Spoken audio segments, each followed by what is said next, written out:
The summer sun baked the courthouse steps until the boards seemed to shimmer, but the heat in the sheriff's voice carried farther than the glare off his badge as he leaned against the post, grinning at the crowd like a showman about to pull the cover off a carnival trick. "Pick any woman for free," he sneered, sweeping his arm toward the line of prisoners chained together at the ankles. The men in the crowd laughed, some jeered, and a few stepped closer to get a better look at the women in torn dresses and dust-caked boots, their wrists bound with fraying rope. Most avoided the girl at the far end, slight, pale under the dirt, shackled with heavier irons than the rest, her head bowed so that her tangled hair hid her face. The sheriff noticed the way the crowd ignored her and smirked like that was part of the joke. From the back of the crowd, a tall cowboy with a sweat-darkened hat brim and a week's worth of trail dust on his duster pushed through without a word, the creak of his spurs marking each step until he stood at the foot of the courthouse steps. His eyes moved once down the line, pausing on the shackled girl before lifting to meet the sheriff's. "You said any woman," he said, his voice steady enough to quiet a few of the murmurs. The sheriff grinned wider, showing too many teeth. "That's right, cowboy, just point." The cowboy's gloved hand rose and pointed straight at the girl with the irons, the one everyone else had ignored. The sheriff's grin faltered for half a breath before he covered it with a chuckle, muttering something to his deputy as the man fumbled with the key. The crowd shifted, confused now, whispers threading between them.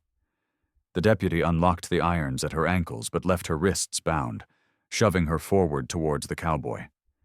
She stumbled, catching herself on the dust with bound hands, and he stepped forward to steady her, his grip firm but not unkind. As she straightened, she finally looked up, and in her eyes he saw not the dull defeat of someone broken, but a flash of something sharp, fear and fury woven together. The sheriff leaned close enough for them both to hear and said, "You picked yourself trouble, friend." The cowboy didn't answer, just shifted his weight and guided the girl down the steps, the murmurs behind them thickening into speculation. Across the street, two men in plain coats watched from the shade of the feed store awning, their eyes fixed on the pair. The girl's breath came fast, her shoulders stiff, and when the cowboy led her toward his horse, she whispered so low he almost missed it. "He's not letting us leave this town." He tightened his grip just slightly, not looking back but scanning the rooftops and alleys, the prickling along his neck telling him she was right. Somewhere in the shadows, the sheriff was already moving his pieces, and the cowboy knew this wasn't about a woman in chains. It was about something worth killing for. They moved through the main street at an even pace, the cowboy keeping his hand light on her arm but his eyes busy, reading the movement in the alleys and the way curtains shifted in upstairs windows. The girl kept her head angled down, hair hiding her face. But her steps were quick and sure, like she knew this place and every danger it held. When they reached the hitching post, he helped her into the saddle without a word, his own boots hitting the stirrups a heartbeat later. As they turned toward the north road, he caught the flash of sunlight on metal from the roof of the mercantile. Rifle barrel. He pressed his knees to the horse's flanks, quickening the pace just enough to throw off the aim, and didn't breathe until they were beyond the last building. The wind off the open prairie brought the scent of dry grass and dust, cleaner than the stale air of town, but it carried no safety. "You know why he put you up there?" he asked, voice low. She kept her gaze on the horizon and said, "Because I'm the only one who can ruin him." The words hit like a hammer in the quiet, and she went on before he could ask. "I saw him kill the marshal, 2 months ago, out by the freight yard. He told the papers it was an outlaw who did it, but I was close enough to smell his cigar." The cowboy's jaw tightened. He'd suspected the sheriff's corruption, but killing a marshal was different. It meant the law itself was rotting. "And the irons?" he asked. She gave a dry laugh. He said I was trespassing on railroad property, but really, he just needed a way to keep me quiet until he figured out where I'd hidden the ledger." "Ledger?" She nodded, eyes still forward. "The marshal kept records. Every payoff, every crooked deal the sheriff took. He gave it to me before he died, told me to run. I hid it where even he wouldn't think to look." A hawk's cry split the air above, sharp and distant, and the cowboy glanced up, noting the birds circling over a patch of cottonwoods ahead. A good place for an ambush. He steered them wide, choosing a low draw instead, but the girl's voice cut into his thoughts. "Those men in plain coats by the feed store? They work for him. They'll follow until he has both me and that ledger." He looked at her then, catching the steel beneath the exhaustion in her eyes. "You trust me?" She hesitated, then said, "I trust you more than him? That would have to be enough." He angled the horse toward a rocky rise that would give them a view of any riders coming from town. The sun was sliding west, turning the shadows long when he spotted them. 3 riders, closing fast. The girl saw them too, her fingers tightening in the rope that still bound her wrists. "If they catch me," she said, "they won't take me back alive." He reached for the knife at his belt, slicing the rope in one clean motion, the frayed ends falling away. "Then hold on," he said, and drove the horse hard toward the far ridge, the drumming of hooves behind them carrying the sheriff's. Promise that this was only the beginning.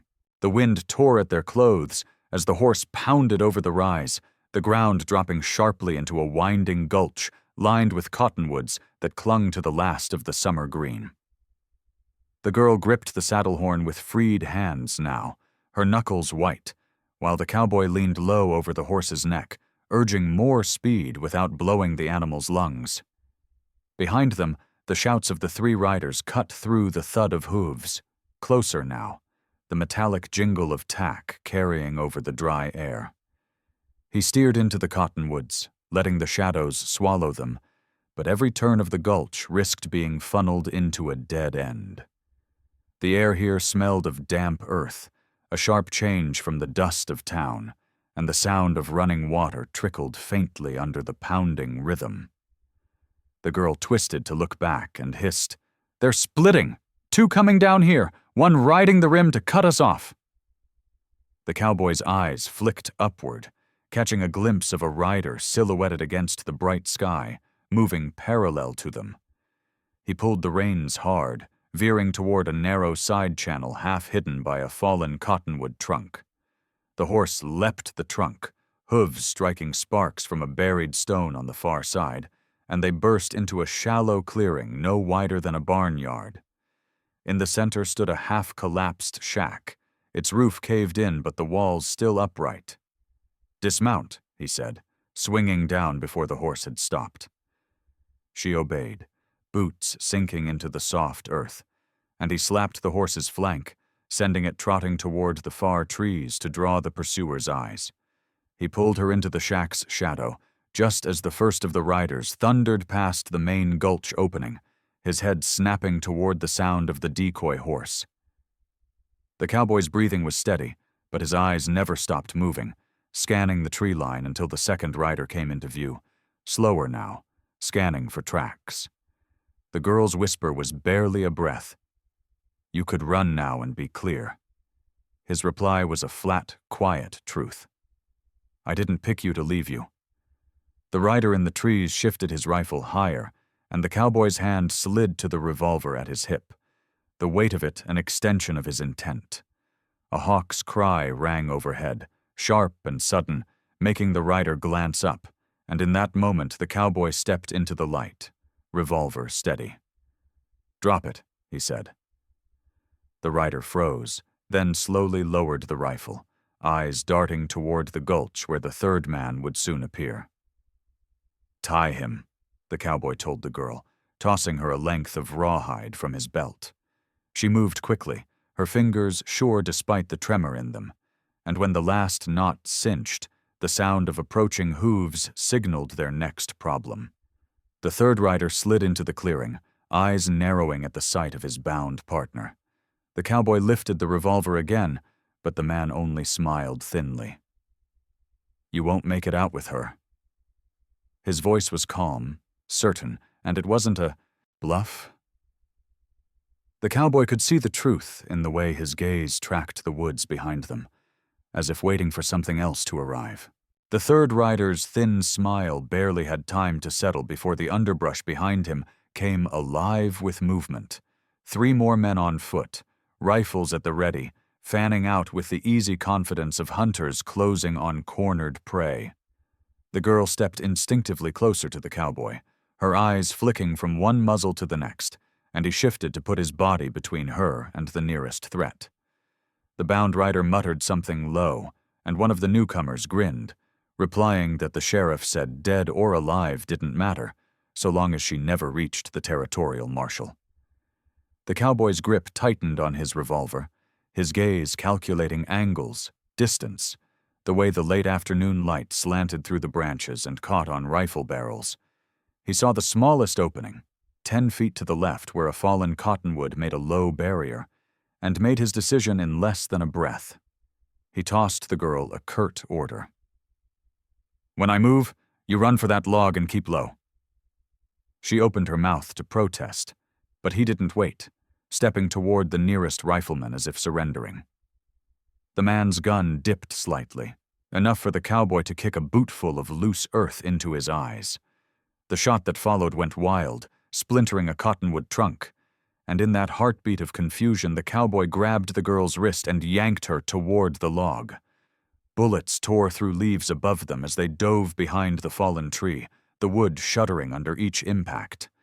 The girl's breath came in quick bursts, but she stayed low as the cowboy returned fire, his shots forcing 2 of the riflemen to scatter for cover. The hawk's cry echoed overhead again, sharp and urgent, and he used the sound as cover to shift their position, crawling toward the edge of the clearing where the ground sloped down into a narrow draw.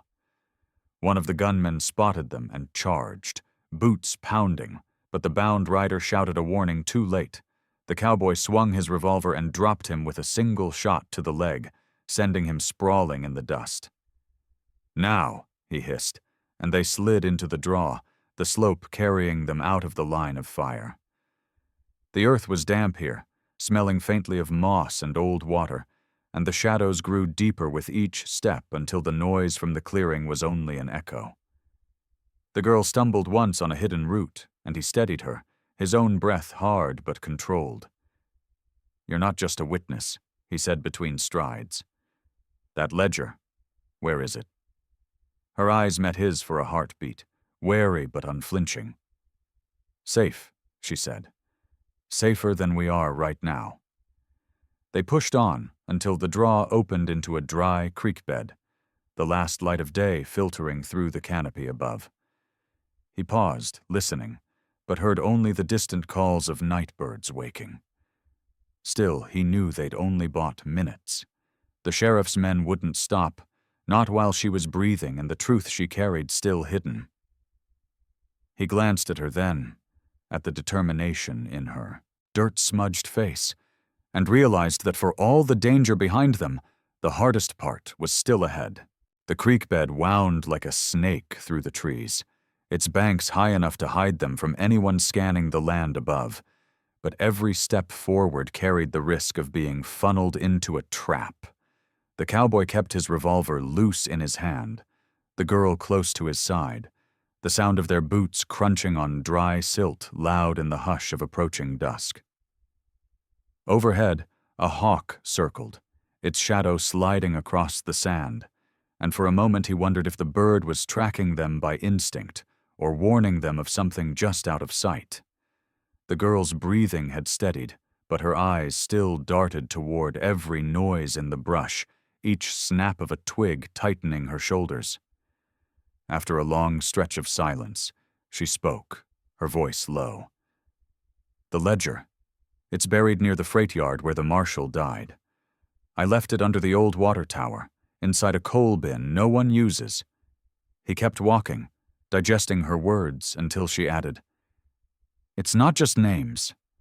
There are dates, amounts, and maps. Land deeds the sheriff sold twice over, gold shipments that never made it to the bank. He glanced at her, seeing the weight of what she carried etched into the set of her jaw. "That's why he's not worried about the outlaw," the cowboy said. The girl nodded once. "That ledger ends him for good." A distant gunshot cracked the air, muffled by distance, and they both froze. The sound came again, closer this time, followed by the faint echo of men calling to each other. The cowboy's gut tightened. They'd picked up the trail. He quickened their pace, steering them toward a narrow gap in the bank where roots hung like ropes. They climbed out onto a stretch of open prairie, the grass tall and dry, whispering in the light wind.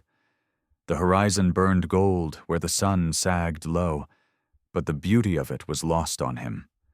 Open ground meant no cover if the riders crested the rise behind them. He scanned ahead, spotting a scatter of weathered fence posts and a small windmill turning slow in the breeze. "Might be a well there," he muttered, and they angled toward it. As they neared, the shape of an old line shack took form beside the windmill, its door hanging crooked, one shutter banging softly against the wall. Inside, the air was stale with dust and mouse droppings, but it was shelter, and from the single small window he could see the draw they'd climbed from. "They're close," the girl said, her voice tight. He nodded, reloading with deliberate motions, his eyes never leaving the ridgeline. "You trust me enough to follow a bad plan?" he asked. She gave a thin smile. "At this point, any plan's better than none." He pulled a coil of rope from a peg on the wall and began knotting it into a quick snare. "When they come, I want them inside," he said. "You hide under the trap door. Floor's hollow near the back wall. If we can take one alive, we'll know exactly how far the sheriff's willing to go to get that ledger." Outside, the hawk's cry cut through the wind again, sharper this time, and the cowboy felt the fine hairs on his neck lift. The riders weren't just close. They were here. The first hoofbeats came as a faint vibration through the floorboards, then grew into the steady drumming of multiple horses closing in fast, the rhythm quickening until it matched the tight pull in the cowboy's chest. He motioned for the girl to move, guiding her to the back wall where the warped planks dipped slightly, and together they pried up the loose board to reveal a shallow crawl space lined with dirt and dry roots. She slid inside without argument, the shadow swallowing her as he replaced the plank, leaving only the faintest seam. He stepped into the center of the room, the rope snare stretched across the doorway just above eye level, and waited. The hawk's cry came again overhead, sharper than before, and then the first rider burst through the open door, rifle half raised, eyes adjusting too slow to the dimness. The snare caught his throat in a whip-tight loop, yanking him off his feet and slamming him into the dirt floor. The second man was right behind, shoving the first aside and charging in, but the cowboy was ready, sidestepping and bringing the butt of his revolver hard across the man's jaw. He went down with a grunt, his rifle clattering away. A third shadow filled the doorway, but instead of entering, the man fired. Splinters exploded from the wall, inches from the cowboy's head. He dropped low, rolling toward the windmill side of the shack, returning fire just enough to drive the shooter back. That was when he heard it, a rush of boots in the grass outside, too many to be just the riders. They'd been flanked. A voice called out from beyond the doorway, smooth and confident. "Sheriff says to bring you in breathing, but he's not picky. Lay down your gun and maybe we leave her in one piece." The cowboy's gut clenched. They knew she was here. He stayed silent, creeping toward the back where the trap door hid her, but the sound of boots circling told him the shack was surrounded. A crash of glass from the side window sent him spinning. Two men clambered through, one swinging the butt of his rifle toward his head. The blow caught his shoulder instead, pain flaring white, and he fired instinctively, dropping the man but leaving himself open. Rough hands grabbed him, wrenching the revolver away, forcing him to his knees. Through the ringing in his ears, he heard the floorboards creak near the back wall as someone stepped exactly where the hollow space lay. The boards gave under the weight, splintering inward, and a startled cry told him they'd found her. She fought hard. He heard the scuffle, the sharp curse of the man trying to drag her out. But the numbers were against her. They hauled her into the open, wrists twisted painfully behind her, her face pale but her eyes burning. The leader stepped into view, a thick-set man with a scar running from brow to jaw, grinning like he'd just been handed the sheriff's whole fortune. "Ledger or no ledger," he drawled, "she's coming back with us." The cowboy strained against, the men holding him, the rope biting into his wrists. But the scarred man only laughed, signaling to mount her up. As they shoved her toward the door, the hawk's cry split the air one more time, and he knew with a cold certainty that if they rode out now, he might never see her alive again. They shoved the cowboy out of the shack into the last blaze of sunset, the sky a wash of gold and crimson that bled into the long shadows of the cottonwoods. The girl was already on a horse, her wrists bound, flanked by 2 riders with rifles leveled across their saddles. The scarred man swung up into his own saddle with the ease of someone who'd done it 1,000 times, his grin carved into place as he barked the order to move. The cowboy felt the rawhide bite into his wrists with every jolt of his horse, the rope connecting him to the saddle horn of the rider ahead. They rode in a tight formation, 5 men around them like a moving cage, the smell of sweat and leather thick in the cooling air. From where he sat, he could see the girl's profile, chin high despite the rope at her wrists, eyes fixed on something far beyond the trail ahead. She wasn't giving them the satisfaction of fear, and that stoked something fierce in him. The road dipped into a shallow ravine where the evening shadows pooled, and for a heartbeat he considered making a break for it. But the rifle muzzles stayed steady, the rider's hands loose but ready. The scarred man twisted in his saddle to talk, his voice loud over the creak of tack, saying the sheriff had a gallows already waiting, and that this time no fancy words or witnesses would save her. The cowboy caught the way the girl's jaw tightened, the flash of defiance in her eyes, and he knew she was thinking of the ledger. He also knew the sheriff wouldn't risk her speaking to anyone. He'd kill her quiet, if given half a chance. A hawk's cry echoed from somewhere ahead, faint but deliberate, and the cowboy's pulse quickened. He scanned the ridgeline without moving his head, spotting a flicker of movement high above, a lone horse and rider shadowing the column. Whoever it was, they kept their distance, staying in the folds of the land. The riders around him didn't seem to notice, too intent on the prize they were delivering. As the ravine widened into open ground, the distant lights of the town began to glimmer, a faint yellow against the darkening sky. The sight of the sheriff's territory tightening around them settled like a stone in the cowboy's gut. The scarred man called back that they'd stop at the creek to water the horses before pushing on to the jail. That was their window. Small, dangerous, but maybe the only one. The cowboy shifted slightly in the saddle, feeling the give in the knot at his wrists where the rawhide had been poorly tied in the rush to move. It wouldn't take much. One good distraction, and he could be free. He caught the girl's gaze when she glanced back, holding it just long enough to let her see the message in his eyes. Be ready. They reached the creek, the water running low over smooth stones, the smell of wet earth rising in the cool air.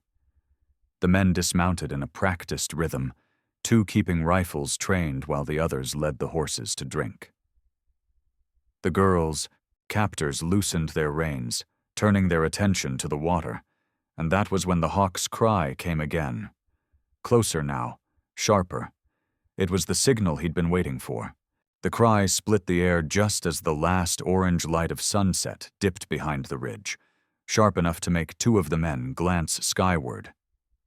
The cowboy used that heartbeat to twist his wrists hard, the rawhide scraping skin as it gave just enough for his right hand to slip free.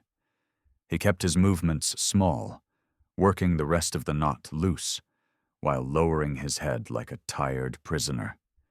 The girl sat astride her horse near the bank, her guards distracted by the sight of the hawk circling low above the creek, its shadow sliding over water and stone. From the far side of the trees, a sudden rustle broke into the sound of hooves pounding on hard ground, fast and closing. The scarred man cursed, swinging into his saddle, barking orders to form up, but the rider from the ridge was already on them, a lone figure hunched over a bay gelding, a rifle in one hand. The first shot cracked the air, splintering the stock of a rifle aimed at the cowboy, sending the man stumbling back with a shout. The cowboy tore free of the last loop of rawhide and dropped to the ground, rolling for the nearest fallen branch, thick enough to use as a club.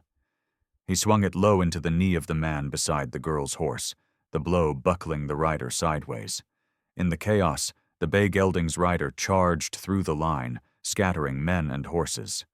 The girl seized the moment, swinging her bound wrists hard into the face of the second guard, knocking him sideways, then sliding down from the saddle toward the cowboy. He caught her by the arm, cutting the rope at her wrists with the knife he'd kept tucked in his boot. Freed, she snatched up the dropped revolver and turned it on the scarred man, her chest heaving but her hands steady. The hawk's cry came again, closer now, and she realized the bird was following the bay rider's path, tracing the line of escape. The cowboy mounted in one fluid motion, pulling her up behind him, and they kicked off from the bank just as the scarred man leveled his gun. The shot went wide, chipping bark from a cottonwood as they thundered past. The bay rider fell in alongside them, shouting over the pounding of hooves that more of the sheriff's men were less than a mile behind. They veered off the main trail, plunging into a stand of mesquite where the branches whipped at their arms, and the fading light turned every shadow into a hiding place. The ground dipped and rose beneath them, the horses lathered and blowing hard, until they reached a narrow defile where the bay rider reined in sharply. "This way," he said, his voice urgent, and the cowboy recognized him now, a ranch hand from the marshal's old outfit, someone who'd vanished after the killing. They followed him into a twist of gullies and rock that swallowed sound and light alike, the walls closing in until only the hawk's call overhead told them the sky was still there. When they finally slowed, breath ragged and hearts pounding, the girl turned to the cowboy. "We can't keep running," she said. "We have to take this to the marshal's people." He met her gaze, the fire in her eyes matching his own. "Then we'd better make our stand before the sheriff does." They made camp in the shadow of the high rocks, no fire, only the dim wash of moonlight spilling across the gully. The bay rider, Jace, kept watch at the narrow entrance while the cowboy and the girl crouched over a rough map scratched into the dirt, tracing the route to the territorial marshal's camp 2 days north. The girl pointed to a choke point along the river, her voice low. "If we cross here, we'll have to move fast. He'll expect us to use the bridge, not the ford." The cowboy nodded, but the tightness in his jaw said he wasn't convinced the sheriff would miscalculate twice. The hawk's cry cut through the night air, eerie and thin, and Jace shifted uneasily, scanning the ridgeline. Moments later, a faint metallic clink echoed from beyond the rocks, the unmistakable sound of a spur striking stone. The cowboy's eyes locked with Jace's. "They found us." The first gunshot shattered the quiet, the round sparking off the rock face inches from the girl's head. She dropped flat as Jace returned fire, his muzzle flash lighting the narrow gap for an instant, long enough to see shadows moving in from both sides. The sheriff wasn't waiting for daylight. Men poured into the gully's mouth, their rifles barking, bullets whining off the stone. The cowboy dragged the girl deeper into the bend, returning fire in short, controlled bursts, but the echoes made it hard to count how many were out there. Jace yelled that more were climbing the rocks above, and as if to prove it, a shot rang down from the rim, kicking dust into the cowboy's face. The sheriff's voice followed, calm and sure, carrying in the moonlight. "Give me the girl, and I'll let you walk out of here, both of you." The cowboy's reply was a sharp bark of defiance that drew another volley from above. The girl's eyes burned in the half-light. "He won't stop," she said. "If he gets me, the ledger dies with me." The cowboy glanced at the rim, calculating angles, then back to Jace. "Smoke them off the rocks," he ordered. Jace lobbed 2 quick shots high, forcing the silhouettes to duck. In that breath of space, the cowboy scrambled up the jagged wall, fingers finding holds in the cracks, boots scraping stone. A bullet snapped past his ear, but he reached the rim and tackled the nearest rifleman, the 2 of them crashing into the gravel with a grunt. Below, the girl used the distraction to snatch a dropped rifle, firing into the gully's mouth to keep the sheriff's men from charging. The sheriff himself stepped into view then, a revolver in one hand and the moonlight gleaming off the brim of his hat. He looked up at the cowboy on the rim, then at the girl below, and smiled. Not the grin of a man beaten, but of one certain he'd still win. "You can't run far enough," he called. "This ends tonight." The cowboy leveled his pistol at him, breathing hard, the smell of gunpowder sharp in the air. "Maybe," he said, "but not the way you think." The tension in the gully stretched tight, as wire, the next heartbeat certain to decide which side would walk out under the hawk's circling shadow. The standoff broke with the hawk's cry, sharp and cutting through the moonlight like a blade, and in that same heartbeat the cowboy fired, the shot smashing into the rock at the sheriff's feet and sending shards flying into his legs. The sheriff staggered but didn't fall, raising his revolver even as the girl's rifle cracked from below, the round tearing the gun from his hand and spinning it into the dust. Chaos erupted in the gully. Jace surged forward, tackling one of the sheriff's men while the cowboy leapt from the rim, hitting the ground hard but rolling to his feet in a crouch. He closed the distance to the sheriff before the man could recover, driving him back against the wall, their boots grinding in the dirt. The girl moved in fast, rifle still steady, and for the first time she was looking down at the man who had painted her with shame in the street. "Give me one reason not to end this now," she said, her voice low but carrying. The sheriff's smirk faltered, and he spat out that killing him would make her no better than he was. Her hands tightened on the rifle, but the cowboy stepped in, pulling a folded scrap from the sheriff's coat pocket. The very ledger page that tied him to the marshal's murder. "Not all of it," the cowboy said, "but enough to finish you." They bound the sheriff's wrists with the same raw hide he'd once used on her, then rounded up his remaining men, stripping them of weapons. The air in the gully was thick with the smell of powder and sweat, but above it the hawk still circled, gliding slow and steady as if marking the victory. At dawn, they rode into the territorial marshal's camp. The sheriff slumped silent in his saddle, his badge tarnished in the new light. The marshal took the ledger page from the cowboy's hand and listened as the girl told her story from start to finish, her voice never breaking. When it was done, the marshal ordered the sheriff taken away in irons, his trial to be held where every name in the ledger could be read aloud. The cowboy watched her as the sun lifted over the horizon, gilding her hair and drying the last traces of dirt and blood from her face. "You're free now," he said quietly. She looked up at him, a faint smile touching her lips. "I was free the moment you pointed at me," she answered. The hawk gave one final cry and wheeled toward the open sky, its shadow passing over them like a blessing. They stood there for a moment longer, The gallows in town now meant for another man, the dust of their long ride settling at last, and in the stillness they both knew the truth, that some chains were broken in an instant, and some in the long, hard miles it took to see justice done.